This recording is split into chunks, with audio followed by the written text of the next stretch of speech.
오늘은 67세 한 친정 어머니의 조금 특별한 고백으로 시작하려고 합니다. 명절이 두렵습니다. 아니, 정확히 말하면 명절에 딸이 오는 게 두렵습니다. 이상하죠?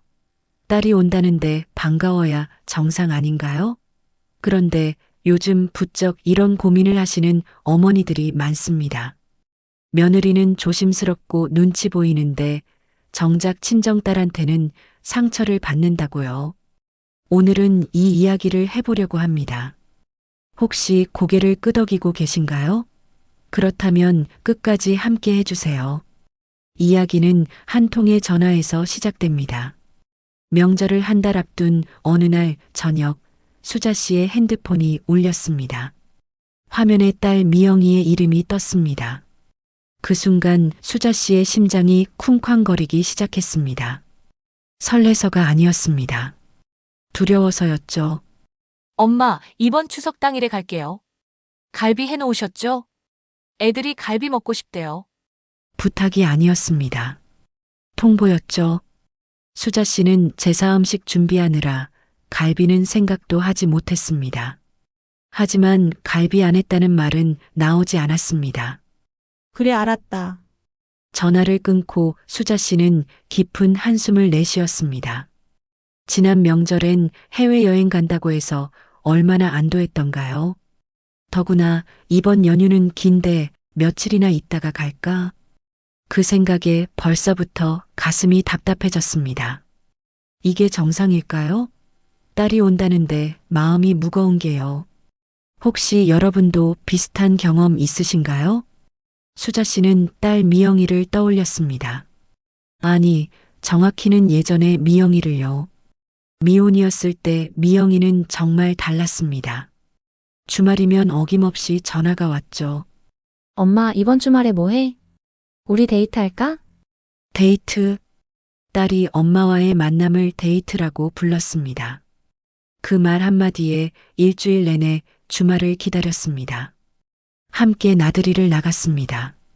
딸이 좋아하는 이탈리안 레스토랑에서 파스타를 먹고 새로 생긴 디저트 카페에서 케이크도 먹었죠. 커피 한 잔 앞에 두고 한참을 수다 떨던 시간들. 얼마나 행복했는지 모릅니다. 엄마, 요즘 회사에서 이런 일이 있었어. 들어볼래? 회사 이야기, 친구 이야기, 연애 이야기. 딸의 입에서 쏟아지는 모든 이야기가 재미있었습니다. 수자 씨는 그저 들어주기만 해도 행복했습니다. 그 시간이 너무 소중해서 핸드폰도 보지 않았습니다. 오직 딸의 이야기에만 집중했죠. 집에 돌아오면 미영이는 자연스럽게 집안일을 도왔습니다. 설거지도 함께하고 빨래도 함께 개고 청소기 돌리는 것도 당연하게 도왔던 딸이었죠. 엄마, 내가 할게. 엄마는 좀 쉬어. 저녁을 준비하면 쫄래쫄래 따라와 거들던 모습. 양파 까주고 설거지 해주고 두 모녀가 부엌에서 함께 웃으며 요리하던 시간들. 그때 만든 김치찌개 맛을 아직도 기억합니다. 맛있어서가 아니라 행복해서요. 그때는 정말 좋았습니다. 딸과 함께 있는 모든 순간이 기뻤습니다. 그런데 언제부터였을까요? 결혼 후 조금씩 변하기 시작했습니다. 처음엔 몰랐습니다. 신혼이니까 바쁘겠지, 적응하느라 힘들겠지. 그렇게 생각했죠. 출산 후에는 완전히 달라졌습니다. 이제 딸과의 데이트는 없습니다. 함께 커피 마시며 수다 떠는 시간도 없습니다. 집안일을 함께 하는 것은 상상도 할 수 없는 일이 되었습니다. 언제부터 우리가 이렇게 됐을까? 수자 씨는 가끔 그때 그 딸이 그립습니다. 엄마, 우리 데이트할까 하던 그 목소리가 그립습니다. 명절 전날이 되었습니다. 허리 아픈 몸을 이끌고 수자 씨는 마트로 향했습니다. 갈비 10근. 손주들이 좋아하는 과일 같은 것을 담다 보니 카트는 금방 가득 찼습니다. 장바구니 무게보다 마음이 더 무거웠습니다. 계산대 앞에서 수자 씨는 문득 멈칫했습니다. 제사 준비도 혼자 한 것도 힘든데 내가 왜 이러고 있지라는 생각이 들었습니다. 며느리 고생 안 시키려고 추석 당일에 와서 제사 지내고 밥만 먹고 가게 하는 수자 씨였습니다. 그런데 아들네 식구가 돌아가기가 무섭게 다시 요리를 시작했습니다. 갈비를 재우고 손주들이 좋아하는 반찬 몇 가지를 더 해두었습니다. 손주가 셋이니 양도 만만치 않습니다. 중간중간 허리를 펴며 한숨을 쉬었습니다. 손목도 아프고 어깨도 결립니다. 문득 며칠 전 친구의 말이 떠올랐습니다. 자기 딸은 명절에 와서 외식하고 놀러 간다고.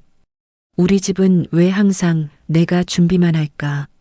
하지만 이런 생각 자체가 미안해졌습니다. 엄마니까요. 늦은 오후쯤이 되자 현관문이 열렸습니다. 미영이 가족이 도착했습니다. 손에 큰 봉투 2개를 들고 있었죠. 반가움도 잠시, 인사도 대충이었습니다. 엄마, 이거 냉장고에 넣어놔요. 빨리요. 수자 씨가 첫 번째 봉투를 열어보니 기름에 튀긴 전이 잔뜩 들어 있었습니다. 시댁에서 부친 거예요. 저희는 기름 냄새도 맡기 싫어서요. 엄마 드세요. 두 번째 봉투에는 햄 선물 세트가 들어 있었습니다. 애들 햄 안 먹이거든요. 첨가물 투성이잖아요. 엄마 반찬하기 귀찮을 때 드세요. 수자 씨도 햄을 먹지 않습니다. 콜레스테롤 때문에 의사가 말렸거든요. 하지만 아무 말도 할 수 없었습니다. 친정이 재활용품 처리장이 된 기분이었습니다. 선물이 아니라 짐을 떠넘기는 것 같았습니다. 시댁에서 받았지만 본인들은 먹지 않을 것들. 그게 다 친정으로 왔습니다. 며칠 전 미영이가 시어머니 욕하던 게 생각났습니다. 명절 선물로 누가 이런 걸 줘요? 센스가 없어도 너무 없다고요. 그런데 그걸 고스란히 친정에 가져온 겁니다. 사위는 인사만 하고 곧바로 미영이의 옛날 방으로 들어갔습니다. 미영이는 소파에 털썩 앉아 핸드폰을 꺼냈습니다. 짐은 현관에 그대로, 손주 셋은 집안을 뛰어다녔습니다. 본격적인 전쟁이 시작되었습니다. 손주는 셋입니다. 7살, 5살, 3살. 첫째는 편식이 심하고, 둘째는 산만하고, 셋째는 아직 어려서 손이 많이 갑니다. 할머니, 이거 싫어요. 안 먹을래요. 할머니, 과일 주세요. 셋째는 형들과 싸우다 울음까지 터뜨렸습니다. 저녁 식사 준비부터 전쟁이었습니다. 한 명 먹이면 다른 한 명이 엎지릅니다. 수자 씨는 밥 한 술 제대로 못 먹고 아이들만 챙겼습니다. 수자 씨 밥도 식탁 한쪽 구석에 놓여 있었지만 한 번도 제대로 앉아서 먹지 못했습니다. 아이 먹이고 흘린 거 닦고 또 먹이고 그러다 보면 수자 씨의 밥은 이미 차가워져 있었습니다. 그 시간 거실에서는 미영이가 소파에 누워 핸드폰을 보고 있었습니다. 방에서는 사위가 유튜브를 보고 있었죠. 아이들이 엄마 아빠를 불러도 반응이 없었습니다. 엄마, 애들 좀 봐주세요. 저 시댁에서 진짜 죽는 줄 알았어요. 방 안에서 사위의 목소리가 들렸습니다. 할머니한테 가봐. 설거지를 끝내자마자 과일을 깎고 우유를 따르고 흘린 것을 닦고 또 닦았습니다. 어느새 다음 날 아침이 되었습니다. 아침에도 갈비를 구워야 하는데 허리가 끊어질 것 같았습니다. 그래도 손주들이 맛있게 먹는 모습을 보고 싶어 다시 부엌으로 향했습니다. 식사 후에도 풍경은 변하지 않았습니다. 미영이는 소파에서 TV를 보며 과일을 먹었습니다. 설거지 소리, 아이들 떠드는 소리에도 꿈쩍하지 않았습니다.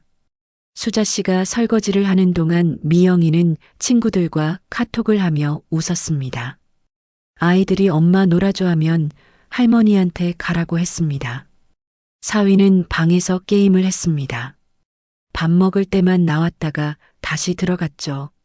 아이들 목욕도 재우는 것도 모두 수자 씨의 몫이었습니다. 점심 식사 준비가 다가왔습니다. 아직도 오후 간식, 저녁, 그리고 밤참까지 남아 있었습니다. 명절 연휴가 며칠인지 세어보았습니다. 한숨이 절로 나왔습니다. 미영아, 엄마 좀 도와줄래? 엄마, 제가 진짜 피곤해요. 여기서라도 좀 쉬게 해주세요. 시댁에서의 한을 친정에서 풀려는 딸. 수자 씨는 더 이상 아무 말도 할 수 없었습니다. 엄마는 쉬면 안 되는 걸까요? 수자 씨도 피곤합니다. 수자 씨도 쉬고 싶습니다. 하지만 그 말은 입 밖으로 나오지 않았습니다. 며칠 전 친구들과의 모임이 떠올랐습니다. 우리 딸이 이번엔 맛집 예약했대. 나보고 같이 가자는 거야. 내가 뭘 좋아하는지 다 알더라고.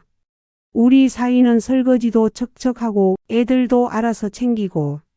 진짜 고마워. 명절에 딸이 오는 게 이렇게 편할 수가 없어. 수자 씨는 부러운 마음에 질투까지 느껴졌습니다. 같은 딸인데 왜 이렇게 다를까? 내가 뭘 잘못 키운 걸까? 자책이 밀려왔습니다. 미영이가 어렸을 때 너무 받아주기만 했던 걸까요? 아니면 결혼 후에 제가 너무 약하게 보였던 걸까요? 명절 저녁 지친 수자 씨에게 미영이가 말했습니다. 엄마, 근데 옆집 할머니는 명절마다 용돈도 주신다던데요. 애들 학원비도 대주신다고 하더라고요. 가슴이 철렁 내려앉았습니다. 해준 건 안 보이고 안 해준 것만 보이는 딸. 말문이 막혔습니다. 새벽부터 지금까지 쉬지 않고 일한 건 안 보이는 걸까요? 손주들 밥 먹이고 재운 건 안 보이는 걸까요? 밤늦게까지 손주 돌보기는 계속되었습니다. 미영이 부부는 밖에 나갔습니다. 친구들을 만난다며 나간 시간은 저녁 7시, 돌아온 시간은 새벽 1시였습니다. 그 사이 수자 씨는 아이들을 재우고 설거지를 하고 정리를 했습니다. 아이들이 잠들기 전까지 동화책을 3권이나 읽어줬습니다. 셋째가 자꾸 깨서 1시간 넘게 안고 있었더니 팔이 저려왔습니다. 미영이 부부가 돌아왔을 때 수자 씨는 거실 소파에서 졸고 있었습니다. 엄마, 왜 안 주무세요? 그냥 주무시지. 아이들이 자꾸 깨서 그랬다는 말은 하지 않았습니다. 말해봤자 고마워하지도 않을 테니까요. 연휴 마지막 날이 왔습니다. 미영이 가족이 서둘러 짐을 쌌습니다. 엄마, 덕분에 잘 쉬다 가요. 역시 친정이 최고예요. 감사해요. 감사하다는 말이 왜 이렇게 공허하게 들렸을까요? 수자 씨가 반찬을 싸주려 하자 미영이가 말했습니다. 엄마, 괜찮아요. 저희 냉장고에 많아요. 그리고 솔직히 엄마가 해주신 거 짜서 애들이 잘 안 먹어요. 그 말에 수자 씨는 손에 들고 있던 반찬통을 내려놨습니다. 며칠간 정성껏 만든 음식이 짜다니요. 손주들을 생각해서 간을 최대한 약하게 했는데 말이죠. 결국 빈손으로 딸을 보냈습니다. 현관문이 닫히는 소리가 유난히 크게 들렸습니다. 빈집을 둘러보았습니다. 거실에는 과자 부스러기와 장난감이 널브러져 있었습니다. 주방에는 산더미 같은 설거지거리가 있었습니다. 화장실에는 젖은 수건들이, 미영이 방에는 침대 시트 빨래가 기다리고 있었습니다. 청소를 하며 수자 씨는 생각했습니다. 다음 명절에도 또 이렇게 될 거야. 딸이 온다는 게 왜 이렇게 두려울까? 나는 왜 딸한테 아무 말도 못할까? 왜 이런 일이 생기는 걸까요? 가족 상담 전문가들은 이렇게 말합니다. 친정은 안전기지라고요. 가장 편한 곳, 절대 나를 버리지 않을 곳. 그래서 역설적으로 가장 함부로 대하게 된다고 합니다. 시댁에서의 스트레스가 친정에서 터져나옵니다. 며느리로서 참고, 아내로서 참고, 엄마로서 참은 모든 것들이요. 엄마는 절대 나를 버리지 않을 거야. 이 무의식적 확신이 무례함을 만듭니다. 시댁에서는 조심스럽습니다. 혹시라도 미움받을까, 나쁜 며느리로 찍힐까 봐요. 그래서 시어머니 앞에서는 말 한마디, 행동 하나하나를 신경 씁니다. 설거지도 먼저 하고, 청소도 도맡아 하고, 아이들도 알아서 챙깁니다. 하지만 친정에서는 다릅니다. 엄마는 이해해 줄 거라는 믿음, 엄마는 나를 미워하지 않을 거라는 확신이 있으니까요. 그래서 시댁에서 못했던 모든 게 친정에서 터져 나옵니다. 하지만 이것은 건강한 관계가 아닙니다. 부모도 나이 들고 지치고 아픕니다. 존중받을 권리가 있습니다. 세대 간 양육관도 다릅니다. 딸은 요즘 육아를 하고 싶어 하지만 친정 엄마의 방식은 무시합니다. 이중잣대입니다. 시댁에는 못하는 말을 친정에는 합니다. 경계선 설정도 실패했습니다. 부모가 안 되라고 말하지 못하니 자식이 점점 더 많은 것을 요구하게 됩니다. 한 번 받아주면 두 번, 두 번 받아주면 세 번. 어느새 모든 게 당연해집니다. 그렇다면 어떻게 해야 할까요? 수자 씨 같은 어머니들에게 가족 갈등 전문가는 이런 조언을 드립니다. 먼저 당신의 감정을 인정하세요. 딸이 오는 게 두렵다는 감정, 숨기지 마세요. 그것은 당신이 나쁜 엄마라서가 아닙니다. 존중받지 못하는 관계에서 느끼는 자연스러운 감정입니다. 사랑하는 사람에게 상처받는 게 더 아픈 법입니다.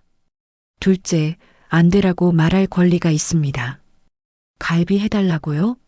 힘들면 이번엔 시켜 먹자고 말하세요. 손주 며칠씩 봐달라고요? 하루만 가능하다고 말하세요. 당신도 계획이 있고 몸이 있습니다. 당신의 시간도 소중합니다. 셋째, 솔직한 대화를 시작하세요. 딸에게 편지나 문자로 먼저 시작하세요. 엄마도 이제 나이가 들었어. 존중받고 싶어. 사랑하지만 힘들어. 이렇게요. 처음엔 어색하고 두려울 수 있습니다. 하지만 말하지 않으면 아무것도 변하지 않습니다. 넷째, 경계선을 그으세요. 명절에 며칠 올 건지 미리 정하세요. 할 수 있는 것과 없는 것을 명확히 하세요. 죄책감 느낄 필요 없습니다. 경계선은 관계를 망가뜨리는 게 아니라 지키는 겁니다. 다섯째, 당신의 삶도 소중합니다. 딸의 삶만 중요한 게 아닙니다. 당신도 친구 만나고 취미 생활하고 쉴 권리가 있습니다. 희생이 미덕이던 시대는 지났습니다. 당신도 행복할 자격이 있습니다. 그리고 미영이 같은 딸들이 알아야 할 것들도 있습니다. 엄마도 늙어갑니다. 당신이 30이 되었다면 엄마는 60입니다. 허리도 아프고 무릎도 아픕니다. 손주 셋 돌보는 게 얼마나 힘든지 아시나요? 당신도 애 하나 키우기 힘들다고 하잖아요. 엄마는 셋을 동시에 돌보고 있습니다. 시댁 스트레스를 친정에 푸는 것, 그것은 해결책이 아닙니다. 오히려 또 다른 상처를 만들 뿐입니다. 시어머니한테 못하는 말을 친정 엄마한테 하는 건 옳지 않습니다. 당연한 것은 없습니다. 갈비 해주는 것, 손주 봐주는 것, 모두 사랑의 표현이지 의무가 아닙니다. 해주는 게 당연하다고 생각하는 순간 관계는 무너지기 시작합니다. 감사 표현도 중요합니다. 고마워요보다 더 중요한 것은 함께 설거지하기, 함께 청소하기, 엄마도 쉬게 해주기입니다. 말보다 행동이 더 큰 감사의 표현입니다. 존중은 시댁에서만 필요한 게 아닙니다. 친정 부모도 존중받아야 합니다. 편하다는 이유로 함부로 대해도 된다는 착각, 이제는 버려야 합니다. 편한 관계와 무례한 관계는 다릅니다. 수자 씨의 이야기는 여기서 끝이 아닙니다. 수자 씨는 용기를 냈습니다. 딸에게 문자를 보냈습니다. 미영아, 엄마도 이제 나이가 들어서 힘들구나. 다음엔 함께 외식하면서 편하게 만나자. 손주들 돌보는 건 좋지만 며칠씩은 이제 어려워. 이해해주면 좋겠어. 며칠간 답장이 없었습니다. 혹시 딸이 화를 낼까 걱정되었습니다. 하지만 보내길 잘했다는 생각이 들었습니다. 더 이상 참고만 있을 수는 없었으니까요. 일주일 후 미영이에게 답장이 왔습니다.